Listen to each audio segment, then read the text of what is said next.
por escrito. Ellas son Sandra Condori Mamani y Lisette Neira Chinchilla Flores Listaquitos. Mi nombre es Susana Lori. Porque para esta mesa en la que vamos a conversar sobre la voz de este colectivo que es Identidad Marrón, porque la coordina una persona que es rubia, blanca, con todo lo que eso significa. ¿Quién soy yo para estar en este lugar hoy? Soy hija de italianos. Mi nombre es Susana Elma Lori Ippolito Servi Ramolo, o sea, más italianos en mi nombre, en mi historia no podía haber. Cuarta generación, digamos, de aquellos primeros italianos que vinieron a Argentina. Primera generación de estudiantes universitarios. Nieta e hija de ferroviarios o peones de campo, que en algunos pocos casos se convirtieron en dueños de campo de la provincia de Buenos Aires, los ferroviarios pampeanos. Mi abuelo lucía con orgullo el nombre de fui primero peón, después manejé la zorrita. La zorrita era un carrito que recorría las vías controlando su estado. Primero hizo pozos para poner las vías y después subió ahí. Él lucía con mucho orgullo haber vivido en Telem, Punta de Riel. Todo eso que les digo para los pampeanos es una larga, supongo, saben de qué les hablo. El tendido del ferrocarril, que no tuvo intenciones más que de sacar el caldén para alimentar las locomotoras. Bueno, ¿qué quiero decirles con esto? Me faltó la estirpe de mujeres, porque hablé de los varones. Las mujeres que me precedieron fueron algunas analfabetas, otras con poquitos años de escolaridad. Mi abuela, por ejemplo, la abuela que me crió. Mi madre, escuela primaria, ocupación amas de casa.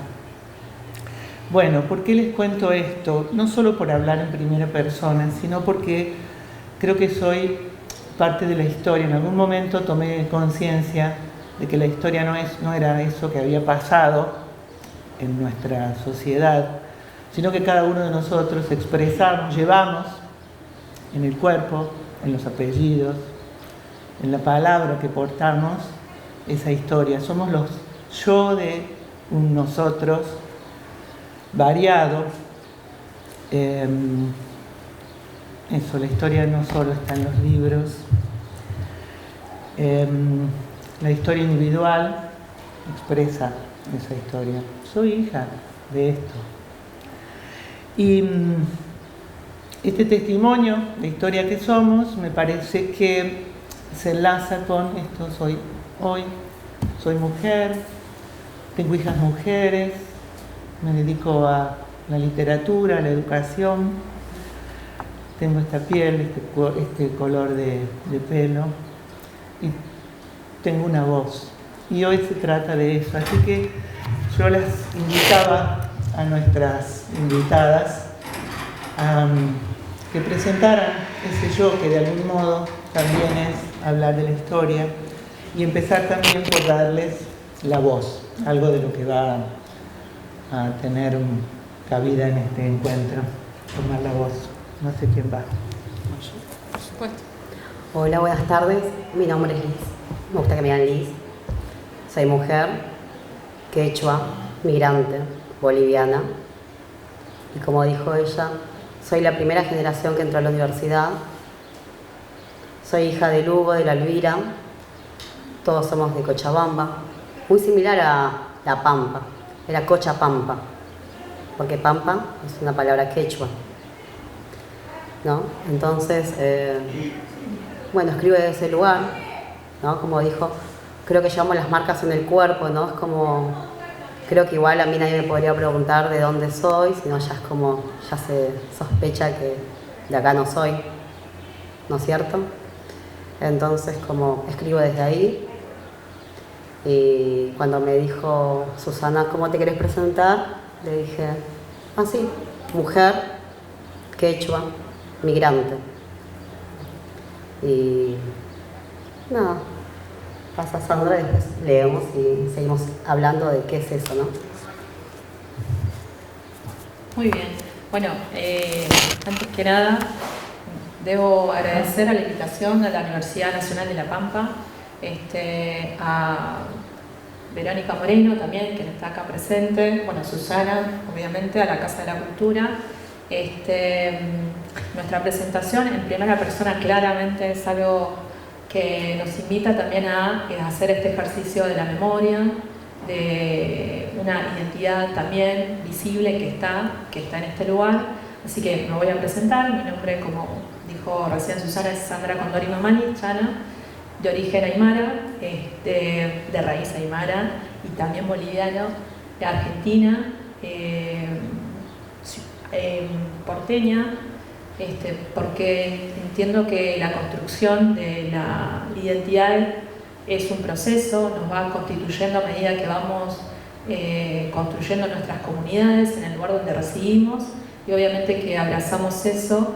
Así que me parece que es importante empezar a crear este tipo de movimiento, ¿no? Un movimiento donde nos permite hacer una reflexión y una revisión histórica, cultural, acerca de nuestra historia y nuestras identidades, y es sumamente una alegría también en ese sentido poder estar acá. Soy coordinadora del espacio de mujeres migrantes, originarias, rurales y campesinas del colectivo de Identidad Marrón. Así que desde el colectivo obviamente estamos también agradecidos por estar en este espacio. Bueno, sí, qué bien que ella tomó esa parte protocolar que era. Sí, qué bueno que estemos acá. Sí. Sí, buenísimo, eso hacemos entre todos. Construimos, cada uno con su aporte. De eso se trata, ¿no? Que poder tener la mayor cantidad de voces representativas de todos los que formamos este colectivo social. Bueno, habíamos pensado que era un buen momento para introducir un poco esta cuestión de identidad marrón, apreciando unos videos. Sí. Bueno, vamos a ver, les vamos a compartir dos videos. Acá es un poco la construcción, mínimamente por ahí, para poder compartir con ustedes qué es Identidad Marrón en estas dos series de videos. Pero bueno, es un colectivo, como bien nos presentamos también, Lisette, que está acobijada en este espacio también hace un tiempito, hijos e hijas, nietos y nietas de campesinos, campesinas, mujeres indígenas rurales, que hemos sido la primera generación, y esto no es nada menor, digo, primera generación de haber accedido a la educación superior y haber finalizado y estar en ese proceso, por lo cual siempre reivindicamos con orgullo el hecho de poder acceder en esas puertas y haber podido acceder sobre todo al conocimiento, ¿no? Que el conocimiento también es un poder, que el conocimiento nos da la posibilidad de leer, que el conocimiento también nos da la posibilidad de hacer creaciones, y que en ese sentido, desde el colectivo hace ya 6 años, como les decía, venimos realizando acciones colectivas y sobre todo invitando y planteando acerca de por qué es necesario hablar acerca del racismo estructural que existe en el contexto argentino y en este sur, ¿no? Que conocemos, que antes era la Vía Yala, que era el Collasuyo, y que están en estos estados-nación donde configuran todas nuestras identidades, que incluso estamos aquí y están aquí ustedes presentes. Así que los invito a este primer video, que es un manifiesto que realizaron artistas y artistas marrones, parte del colectivo y otros que no, que son descendientes de indígenas, migrantes, campesinas y rurales. ¿Sí? Este es en el Museo Palaz de Graz, así que espero que lo puedan escuchar. ¿Dónde estamos, Marrón? ¿Quién escribe sobre antirracismo? ¿Dónde buscamos respuesta? ¿Cuánto vale su culpa? ¿De dónde viene el oro de su familia? ¿Quién llega a leerlo? ¿Quiénes generan empatía? ¿Cuántos somos? ¿Qué es un espejo? ¿De qué color es el conurbano? ¿Las cárceles? ¿Las villas? ¿Dónde estamos? ¿Dónde ves tu color? ¿Quiénes son tus espejos? ¿Dónde estamos en los libros de arte? ¿Dónde estamos? ¿En qué imágenes? ¿Nuevas o todavía desnudos en campos como aquellas fotografías de siglos pasados? ¿Dónde estamos? ¿En las ciudades? ¿En las metrópolis? ¿Dónde estamos? ¿Dónde crecimos? ¿Cuánto te alejaste de tus padres para estar hoy acá? ¿Cuándo aprendiste a negar tus orígenes, Marrón? ¿Y tus rasgos? ¿Evitar los espejos? ¿Borrar tu ascendencia? ¿Es el arte un oficio de blancos? ¿Cuánta venganza hay en tu sangre, Marrón? ¿Es nuestra fortaleza nuestra? ¿O es el dolor que le damos? ¿Cuánto tiempo dejaste de ver a tus padres para poder entrar acá? ¿Cuántas horas de trabajo? ¿Cuánto tiempo tuvieron para llorar? ¿Dónde estamos, Marrón? ¿Qué se transforma en combustible? ¿Qué dolor? ¿Qué odio? ¿Qué rechazo? ¿Cuánta venganza hay en tu sangre, Marrón? ¿En la de tus padres? ¿En la de tus abuelos? Cuestionar el racismo es canibalismo. Buscar justicia es canibalismo. ¿Cuánto venimos de gente que estuvo años de su vida haciendo la misma actividad día tras día, sin salario apropiado, sin aportes, y sus hijos? El racismo pregunta tu identidad, y los hijos de sus hijos, el racismo pregunta, ¿tenemos las respuestas? ¿Cuánta justicia hay en tu sangre, Marrón?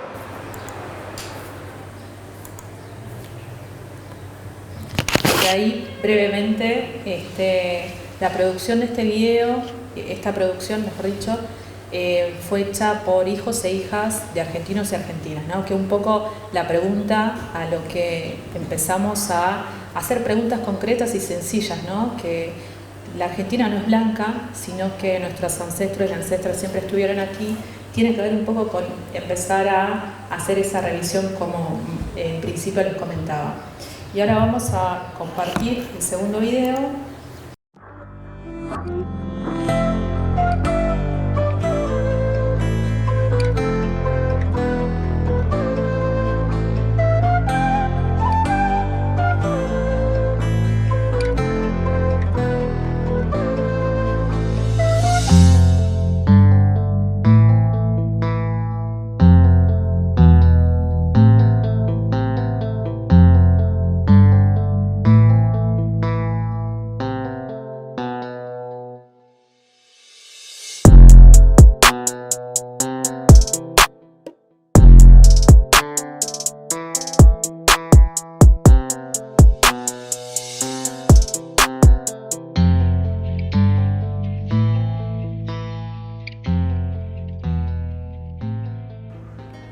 Atravesar el portal, mirando con atención los dibujos y cuadros, bien embellecidos e iluminados.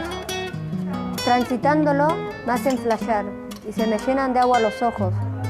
Como los pibes del barrio están pintados, en el callejón de la esquina. Están como inmaculados, con sus sonrisas resplandecientes. Llegando al final del portal, puedo ver una flor puede renacer de los escombros.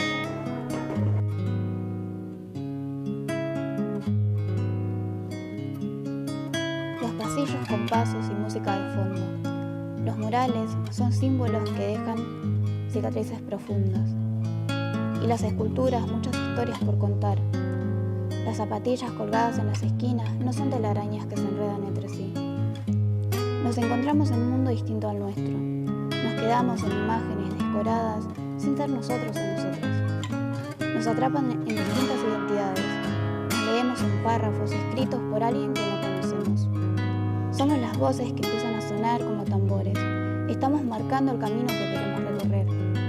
Nos encontramos y nos sentimos en cada letra, sutil, oculta y transparente, como el agua entre los dedos que se desliza suavemente. En su caminar deja su huella, que renueva la tierra para florecer. La madre tierra, con su raíz, su origen y la esencia que renace como un maravilloso jardín.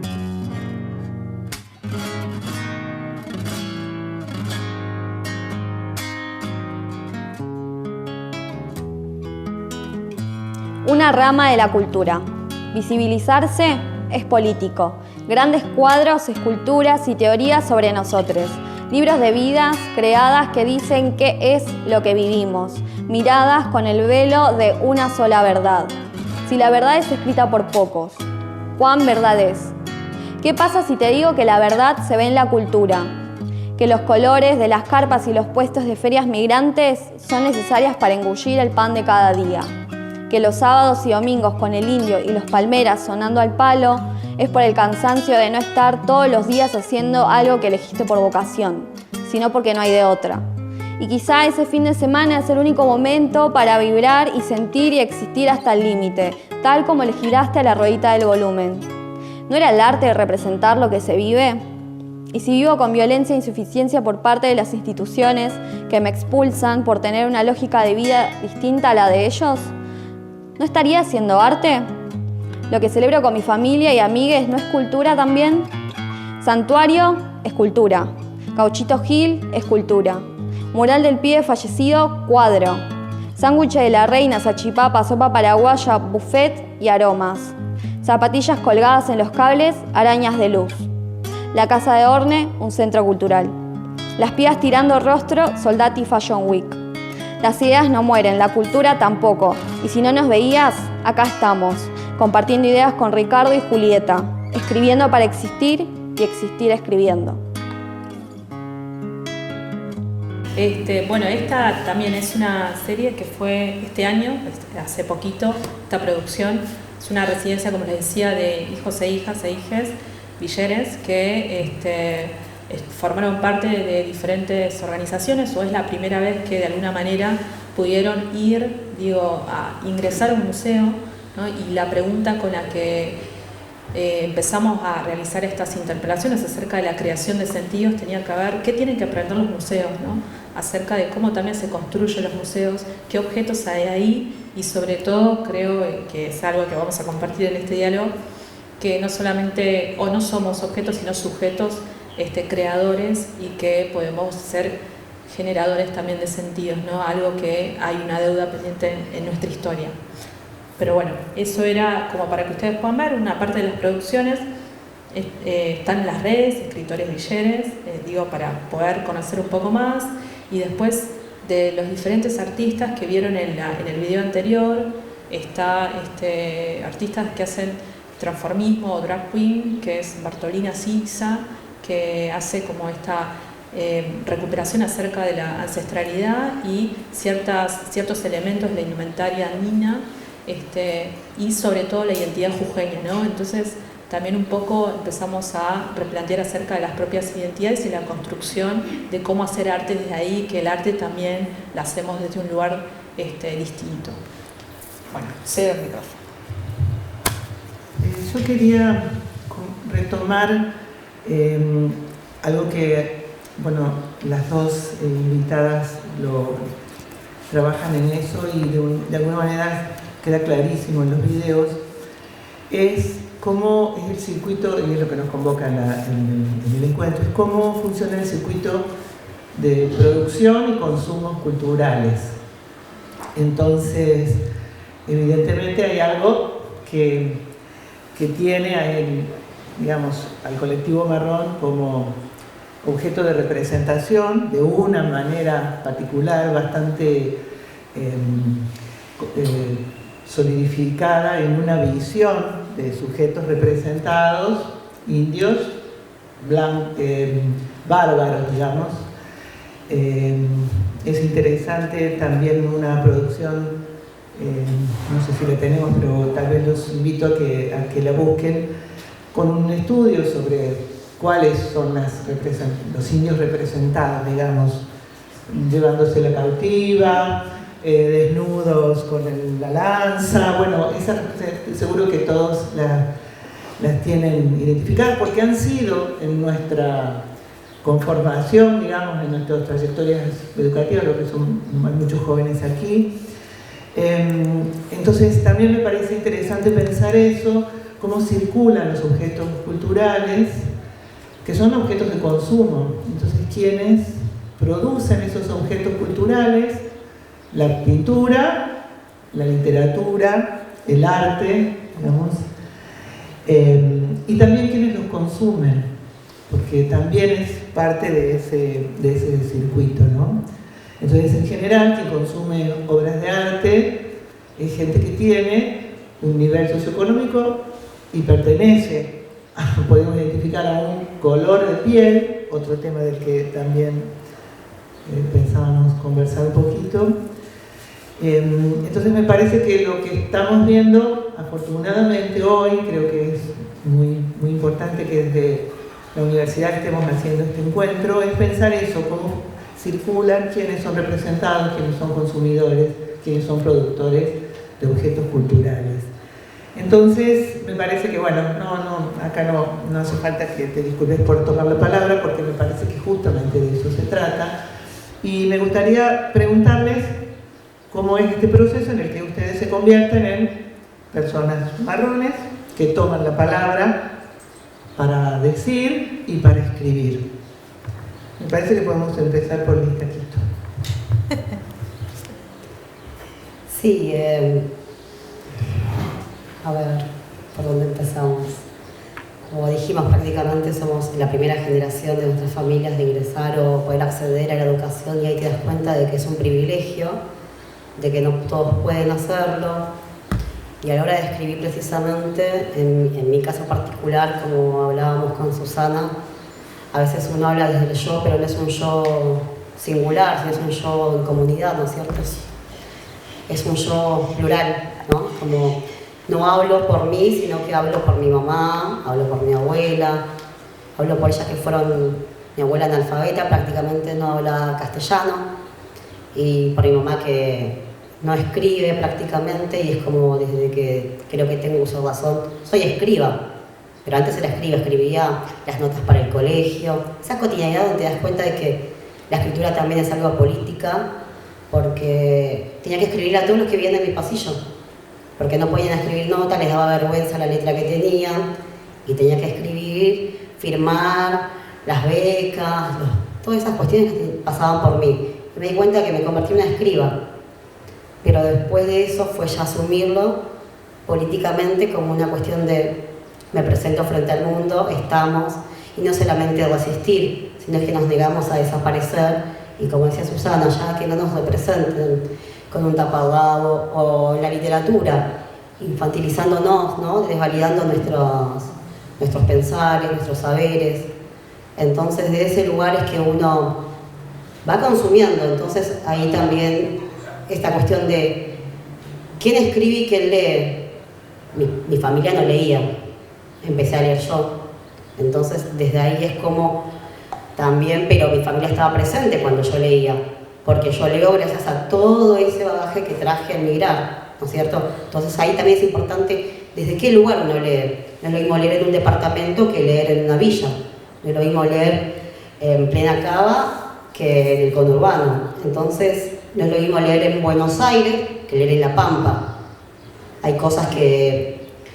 O no es lo mismo leer en Jujuy que leer en Buenos Aires también, ¿no es cierto? Tenemos distintos acervos cada uno, entonces desde ese lugar también es importante desde qué lugar uno lee o desde qué lugar elige leer, porque también es como en el video, uno puede olvidar todo eso, dejarlo atrás, listo, ya está, dejé mi lado indio, dejé lo salvaje, me eduqué, fui a la universidad y dejo todo eso, o asumirlo y transformarlo y crear y ser un sujeto político y ya no un sujeto que pertenece a una página de la historia, sino que estamos presentes en la urbanidad, ¿no es cierto? Entonces de ese lugar es que está la escritura de que cómo empezó toda esta cuestión del octubre marrón, ¿no? El 12 de octubre, el 11 de octubre, y cómo todo eso va golpeándonos, nos interpela, nos dice ¿Por qué me llega? Y porque evidentemente no estoy del lado del conquistador, estoy del otro lado de la historia. Entonces, de ese lugar, ¿cómo se escribió la historia? Con cronistas, que también la crónica es como un género marginal. Y entonces que ahora nosotros ya no seamos los personajes de esas crónicas, sino los cronistas de nuestras historias, ¿no? Entonces, escribo por eso, desde un yo, pero que no es un yo individual, no es un yo occidentalizado al nivel de yo autora, lo Foucault, sino es un yo como comunidad, ¿no? Escribo por las mujeres que no pudieron escribir. Así que por eso escribo. Le preguntamos a Sandra. Bueno,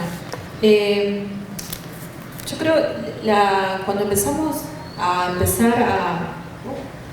acerca de cómo construimos, ¿no?, el concepto marrón o identidad marrón, digo, me parece como importante también mencionarlo, tenía que ver con que no es que sabíamos obviamente que estábamos desde un lugar distinto, o esto de la historicidad también biográfica, familiar, pero darme cuenta que fui marrón o que era marrón y que eso no era un problema individual, sino que es estructural, justamente fue uno de los motivos por los cuales quienes hoy conformamos y estamos en Jujuy, que hay un espacio muy lindo, digo, de hijos e hijas, jujeños y jujeñas, primera generación también, que están en este momento reflexivo y de construcción.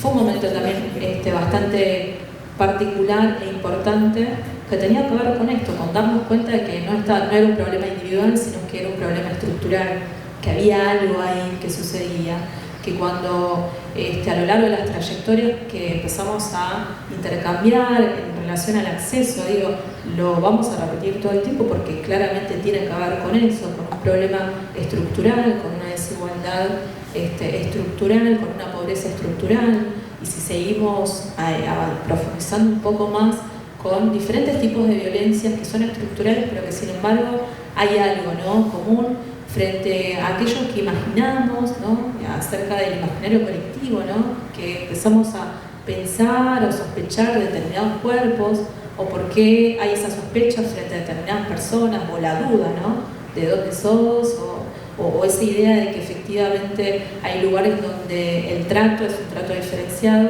Y un poco fue esa construcción, ¿no?, de darle un sentido político y un sentido con un horizonte claro, que es esa igualdad sustantiva.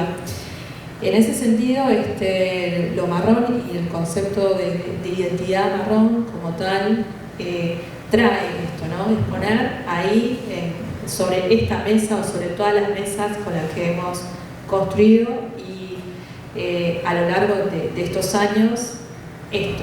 ¿Por qué no está en las agendas, ¿no?, en las agendas educativas, en las agendas del Estado, de las políticas públicas?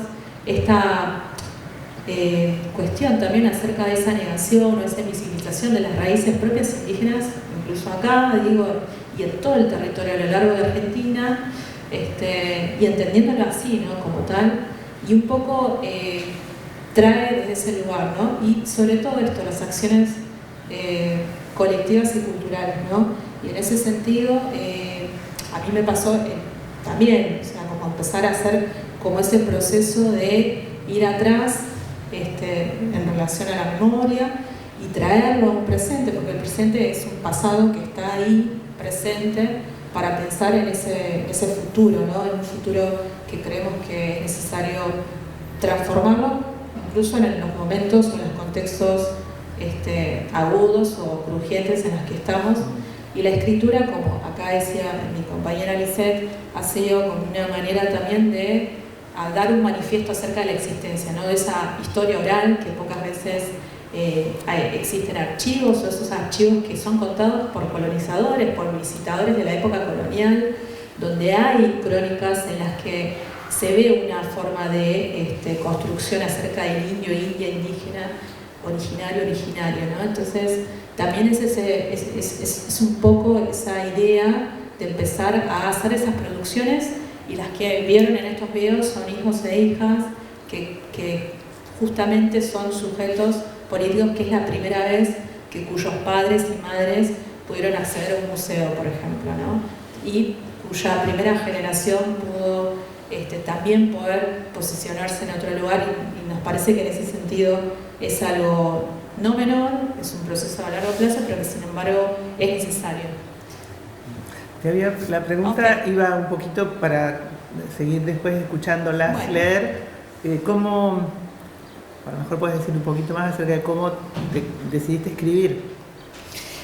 Fue un proceso también de esto, ¿no? De muchos años, digo, de militancia. Yo soy activista de hace mucho tiempo y fue como una manifestación también política y sobre todo una deuda tal vez en relación a mis abuelas, que nunca accedieron a ninguna institución, y su memoria, ¿no? Y esta búsqueda propia mía acerca de mi identidad, acerca de darle otro significado a que yo sabía que obviamente soy indígena, ¿no? Está en mi rostro y en mi apellido, ¿no? Pero en esa búsqueda de empezar a darle un sentido distinto a los apellidos, al Condori Mamani, ¿no? A esos apellidos que también son como construcciones. Ha habido en nuestro contexto cierta idea de borramiento de apellidos o transformación y cambiar apellidos por apellidos españoles, digo, porque son estrategias, ¿no?, de supervivencia. Y un poco para mí fue empezar a hacer como esa reconstrucción en relación a lo que significaba poder darle existencia a aquello que es parte de mi historia, ¿no?, de mi historia personal, y por el otro lado también darle un lugar distinto a aquello que entendemos, o que yo entiendo, mejor dicho, en relación a la mujer indígena, ¿no? Porque también hay como una construcción acerca de las mujeres en ciertos lugares más pasivos, más sumisos, y en este sentido era como también darle ese lugar de sujeto que está, ¿no? Y el lugar de persona. Es decir, bueno, somos personas, sentimos, pensamos y hacemos. Y un poco fue también en ese sentido. No sé si es necesario que use el micrófono cada vez, si es por cuestiones de la grabación. No sé. Pero me parece que ya llegó el momento de escucharlas, leer sus escritos, ¿no es cierto? Así que por eso la introducción era cómo habían llegado. Así que ahora, supongo con el mismo orden, ¿qué te parece? Dale. Bueno, voy a leer uno que surgió en plena pandemia, que es uno chiquitito, que precisamente se llama La Villa, así escrito. El día que fui de la villa para el centro, a comprar la villa, y luego y desde la villa, leerla. Me intriga saber desde dónde leyó la chica que el lunes dijo algo así. Yo trabajé en la villa un 11-14 y no hay tantos inmigrantes como dicen. Y en la novela de Aira tampoco se los describe. ¿Cómo debería describirme Aira para que un lector diga, ah, es una boliviana? Espero que me describa usando algún tapado de piel o usando mis panties de abejita. O la blusa de miau sin corpiño. Y claro, que no olvide mi piel canela ni mi pelo negro. En fin, sí, me pinto los labios a pesar de usar cubrebocas. Diva en tiempos de pandemia. Me distrajo la mosca. Sí, me preocupó que fuera una abeja. Bueno. No pasa nada, es un espíritu que circula alrededor nuestro. Si pica, no nos cae tan bien el señor. La comida que nos está persiguiendo. Bueno, yo les voy a pedir, el calor es parte de nuestro hábitat. Por ahí, si quieren, quien quiera, cerrar los ojos, digo, esto también es por una cuestión propia, o el que quiera hacerlo. Esto es algo que escribí en el 2018, 17. Bueno, y se los leo así, capaz que me paro, no voy a parar, porque yo soy así. Se llama Lengüetazo Marrón. Me voy a poner acá, ya que estoy. Sí, igual ya van a escuchar, pero me gusta como darle otro sentido. Bueno, dicen, pues ya mojada estaba, nos habíamos entrelazado en los bordes de esa frontera de la cama y tus dedos pomelos componían ese fragmento tenido de confianza que tanto me gustaba. y a medida que silenciabas te pedía más rasgueo y erupcionaba tu lengua. Sí, muy uspa, boliviana y extranjera. Me desataste las trenzas desde el conurbano al centro de Cava, y en ese hartazgo de escucharme ya residía no solo en las verduras de tu sopa, sino en la abreviatura de tu boca. Recuerdo esa vez en la universidad, recuerdo otra vez en la calle, recuerdo en la sala de espera de un CESAC, de un hospital, recuerdo compañeros, recuerdo labios parlantes desahuciados, me veían cóndor sin plumas, cóndor sin patas. Más cerca de la cintura, como larva sin voz, impaciente eructaste. ¡Ah! ¿Sos boliviana? Pero pensé que eras jujeña. Pero pará, salteña, ¿no? ¿Pero estás segura? Mirá vos. Ah, no, sos peruana. Sí, vos sos peruana. Perdón por las molestias. Mi lengüetazo marrón es dadora de sentidos, pues te sentía quesitos. Y mi nariz se desvestía en la curva de tu luna. Mi cuerpo no para de cantar y te inquietas participante. Te anexás por esas notas que libran esa libertad. Flotás mis tierras y yace manantial de tu piel. Un rayo, sí, un rayito parte las sombras de tus piernas, persiguiendo por Belgrano R u 11. No había extrañeza. Me amontoné cerquita de tu hombro izquierdo, y mi pelo grueso, negro, enganchado como telaraña, quedó en la chasca de mi lengua menguante. No me sueltes. Aunque nos aniquile esa mirada, no me sueltes. Agarro el termo y vuelvo a cebarte, ese mate migrante, pues seré siempre sandina residente. Zigzagueando en sinfonía te miré, mis ojos no olvidan esa lengua burócrata y cartesiana, que penetra y oprime hasta el interior de este color. Pues esa lengua heteropatriarcal pomera es una máquina voraz, que devora en las camas y en las fronteras, y en este deseoso rincón. Nos tiran cactus para que empecemos mañana. Me prefiero desnuda porque quiero y clandestina por si acaso, porque además de sangre somos fuego, sí, somos fuego.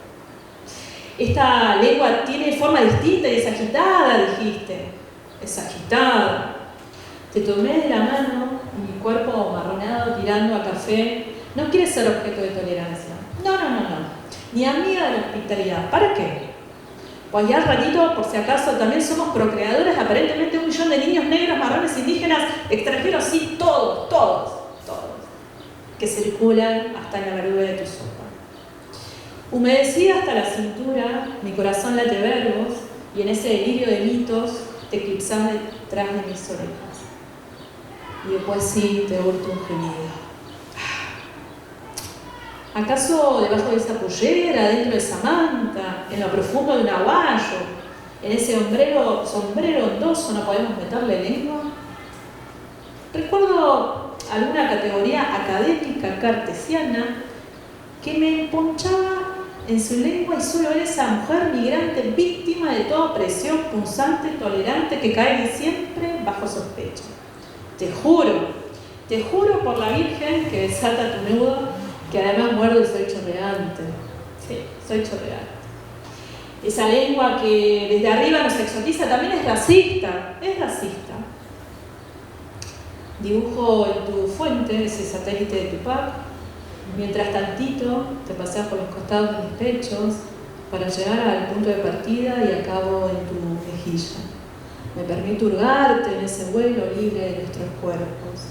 Y aterrizo para danzarte una saya, aquella tocadora. Salimos a la calle, una sirena azul caza desmedidamente.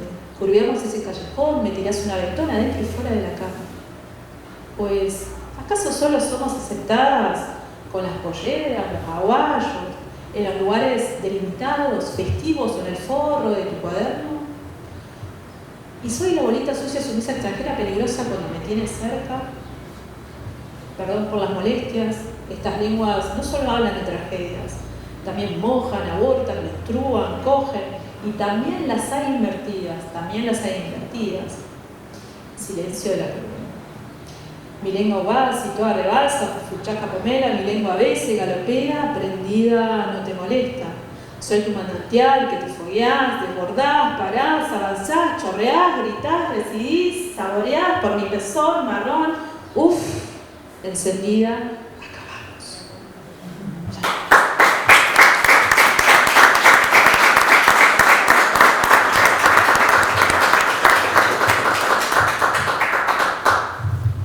Era larguito, ¿eh? Me dio calor. ¿Qué decir? Más bien, los veía escuchar, algunos conservaron los ojos cerrados y me pregunto tal vez si alguien quiere hacer una pregunta o tomar la palabra. La conversación sigue, pero me gustaría, ya que hablamos de tomar la palabra, que alguien la pueda tomar para... Por favor. Para que no sea solo un monopolio, aunque tenemos que aprovecharla, por supuesto. Digo, ¿alguien se anima? ¿O tiene algo para compartir, decir, preguntar?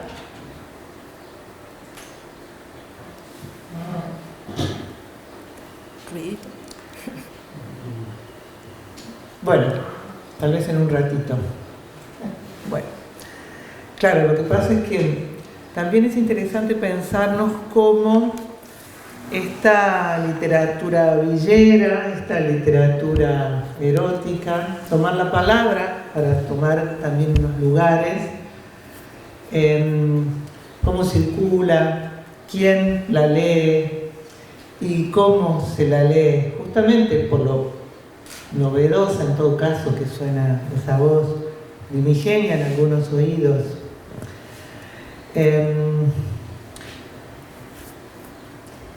Voces, decía, voces que esperan sonar, decía uno de los videos, y me parece que de eso se trata este convite de voces que empiecen a sonar, que suenen en este territorio que también sabe de pieles marrones. Por supuesto. Y de margen, y de margen, porque estamos habitados y habitamos permanentemente con el margen allí. Bueno, tal vez entonces, bueno, te lo pensaba preguntar ahora, pero me parece que un poquito ya dijiste, hablar de lo pomelo. También de cómo esas palabras que son propias de una lengua y de un decir y de una cosmovisión, ¿no? Porque las dos utilizan un lenguaje que les es propio y que no es necesariamente el hegemónico, ¿no? No es el avalado por la Real Academia Española, digamos. Entonces me parece que desde todos los puntos de vista desafía al lector o a quien nos escucha. Así que nada, me gustaría que conversáramos un poco de eso, de lo pomelo y de lo pomelo del lenguaje. Ajá. Bueno, después de haber leído esta lectura, que sin lugar a dudas, haber construido, el lengüetazo marrón nace también como una especie de manifestación, un manifiesto propio, en esta construcción también acerca del rol, ¿no? De la figura, del estereotipo de las mujeres indígenas o con ascendencia indígena marrón, que siempre está como en un lugar negado, invisible o sumiso, ¿no? Y un poco la idea, como les comentaba anteriormente, era empezar a conectar aquello que claramente no es con aquello que sí se habita, se siente, y como esto que nos puede parecer normal, ¿no? Es decir, bueno, pensamos, sentimos y también producimos y hacemos y tenemos placer. Y hablar desde ese lugar no es fácil, siempre es incómodo, lo mismo que hablar acerca de la necesidad de plantear, ¿no? Sobre diferentes lugares que hemos estado en instituciones y museos sobre la existencia, ¿no? Del racismo en el contexto argentino, es incómodo, pero siempre es a la invitación acerca de empezar a repensarnos también a nosotras y a nosotros mismos. Y con esto de lo pomelo o el lenguaje pomelo, un poco surge con esta escritura, con este primer relato, cuando me trae a la memoria en la niñez, cuando estaba yendo a la escuela y los dibujos de los cuerpos, cuando vas y haces dibujos y pintás esos cuerpos, siempre era este color piel, que era un color naranja, y el negro, o sea, o el afro, por así decirlo, era, o el negro, entendido como cabecita negra incluso, era marrón, y ahí generaba como una confusión, es decir, yo estoy pintando mi familia de color naranja, mi familia es marrón, y mis compañeras son naranjas, entonces, o rosadas, y ahí a la hora de empezar a escribir traigo, digamos, como ese recuerdo y esa memoria que lo compartí con una gran amiga, compañera, digo, de la primaria,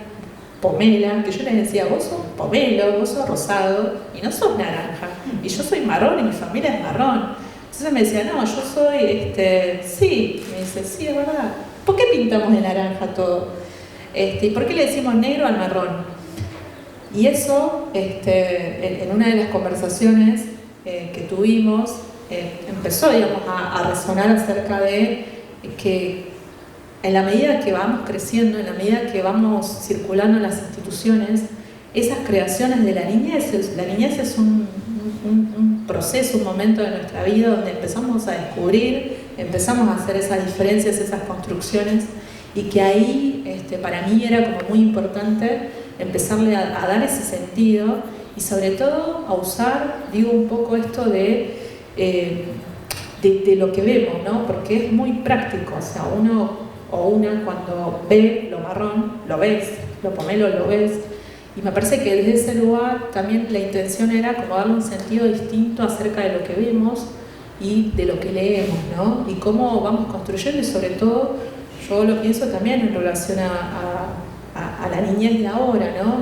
Pensando también en que es posible poder darle un cierto sentido a esa lectura o a esa construcción de cuerpos, ¿no? Porque también hay como toda una idealización en relación a ciertas corporalidades, en relación a lo que es lindo y a lo que es feo, ¿no? Y justamente ahí también encontramos como una especie, podríamos decir, cromatismo, ¿no? En que lo pomelo, por así decirlo, lo blanco, en realidad el canon de la belleza, hay una construcción en relación a eso, que no quiere decir que no te guste o te guste, sino como que se le da un cierto valor canónico, y en relación a aquello que no es blanco, claramente es lo feo, lo sucio, o la sospecha de que no sabe, que el conocimiento no está ahí, ¿no?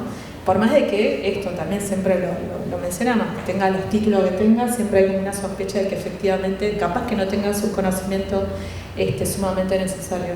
Y un poco vino de ahí empezar a darle un cierto sentido y usar un poco la ironía en esto, ¿no? de la literatura, y darle como dislocamiento. Yo me acuerdo cuando lo mencioné, lo pomelo, me dice, pero pomelo, ¿por qué? Bueno, mirate a tu espejo y mírame a mí, y ahí nos vamos a dar cuenta qué colores somos. Y en tu caso, Liz, ¿cómo es tomar la palabra y saber que eso significa hablar de cosas de las que no se habla? Incluso que es recuperar un poco la mirada de niño. Las dos mencionaron cómo la infancia estaba allí, en el sentido, esa mirada que aún no está cargada del prejuicio o de la normalización. Entonces, ahí es donde es posible preguntarse por qué tu piel y mi piel, por qué llamarla pomelo, que es algo que está ahí. Entonces eso, me parece que de alguna manera hay una recuperación de esa mirada que ve las cosas sin esa pátina de lo normal, de lo hegemónico. Y me parece que es muy interesante que estemos pensando esto acá, conversando esto acá, porque me parece que también escucharlo, verlo, nos permite recuperar esa mirada como lectores, esa mirada que mira y corre velos, para pensar, en esto no había pensado, y cómo es en mí, y por qué me incomoda, como esta posibilidad de darle voz también, en algún sentido nutre esa renovación de la mirada, de la complejidad que somos socialmente. Me parece que elegir un género literario como la crónica en tu caso, hablar de ciertas cosas como la villa, la fiesta, beber, bueno, en fin, esas cosas de las que te gusta hablar, que a lo mejor puedes contar un poco más porque te hemos escuchado un poquito. Sí, también recuperar es como, bueno, cuando estás en el sistema, ¿no?, académico, no te encontrás o sentís que cuando estás en una institución no estás enunciado en ese todos. Lo mismo que pasó ahora en la pandemia, ¿no? Cuidémonos todos. ¿Quiénes son esos todos? ¿Quién entra en ese todos, no? Es como, ¿dónde entra, en un ejemplo, el que no tiene un techo? ¿Dónde va a ser la cuarentena el que no tiene techo? ¿Y de qué color es el que no tiene un techo? Ya sea color de piel o color político, ¿no? Su cabecita negra. Entonces, ahí, a partir de ahí, a mí me fue haciendo ruido también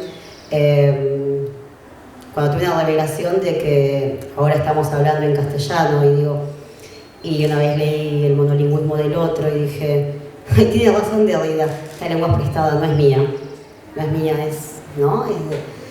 Y me angustié mucho, me puse a llorar, porque me di cuenta que estaba hablando una lengua que no era la mía y recordaba las charlas de mis papás en quechua con cada pariente que llegaba.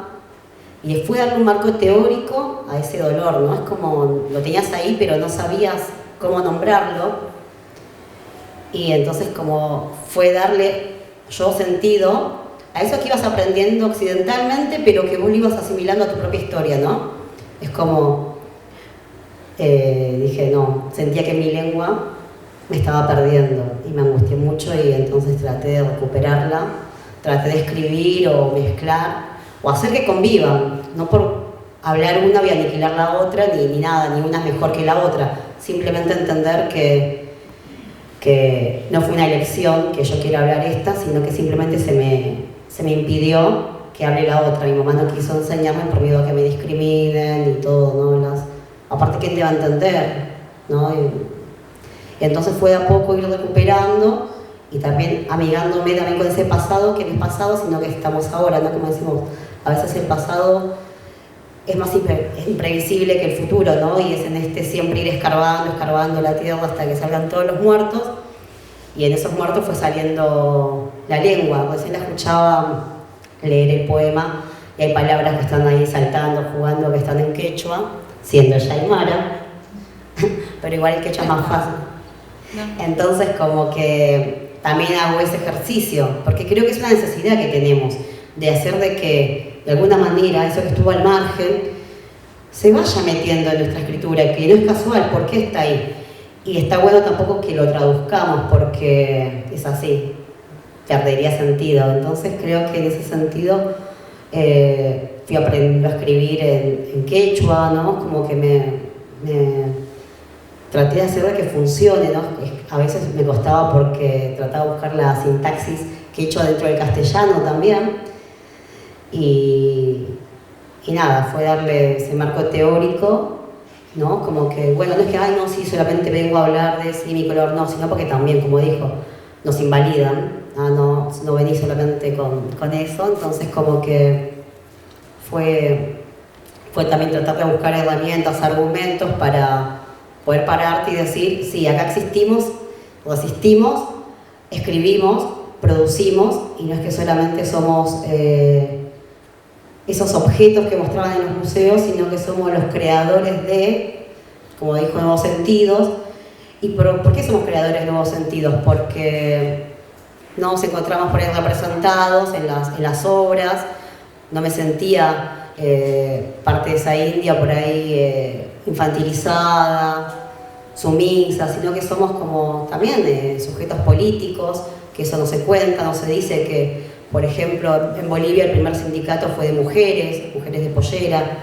Entonces como que esas historias de ahora vayan cobrando sentido. Entonces es como nosotras también levantar eso, ¿no? Esas voces que estuvieron calladas un poco y que aparezcan en la escritura, ¿no? Ya sea en una palabra, en un gesto. Y entonces fue como ya no hablar solamente el monolingüismo del otro, sino es como hacer lo mío. Eso. ¿Quieres leer? Bueno, leo uno. Ya que hablamos del asunto. Sí, bueno. Somos indios de hormigón. Debajo del asfalto duerme nuestra mamay, como escribió David Añiñir en Mapurgue. Pachamama, Kunkapuzunku. Kunan tiempo está Kiongo y Hina callan. La lengua que hablo no es mía, monolingüismo del otro. Hablo y escribo en castellano, lloro y siento en quechua. Kaiwarmisi mi mana pununchumunam. Tinku discursivos bailan en mi lengua de tierra, eterna salvaje, hija de la Elvira y de Lugo, de mis abuelos y bisabuelos y tarabuelos, caídos caipi, que me amarran a este suelo que, como diría Kush, no se toca pero pesa, y como pesa, la necesidad de ese arraigo a nuestro suelo, sin el cual no tiene sentido la vida. Seguimos estando siendo tuquicolores Gina, en la tierra del maíz. A pesar de aquel desprecio hace 500 años atrás, siga tomamos chicha, hijos del sol ajeta. Somos resistencia que camina, Runa Puri. Zapateamos para resistir, zapateamos para sentir latir debajo de nuestro suelo. Y transformarlo. ¿Qué decirles? No sé si... me hubiera encantado cerrar con algo de las chicas. Hay un poema cortito que a mí me encantó, el primero de tu texto. Así nos despedimos con palabra poética, que me parece que está. Bueno, me parece bien. Acá están las producciones, pueden venir, estamos a la venta. Ya que habilitamos el espacio. Aprovechá que tenés el micrófono para decirlo. Pero por supuesto, claro. Lo tomé desde un principio. Cortito. Huasi Cusquilla. Casi las 3 de la tarde me levanté y mi bombacha también. Ella estaba toda abrazada con la parte más muscular, su maihuasi, voluptuosa y oculta. Me detuvo un instante. Esa especie de rasgueo continuo me llevó a no entender nada y vivir.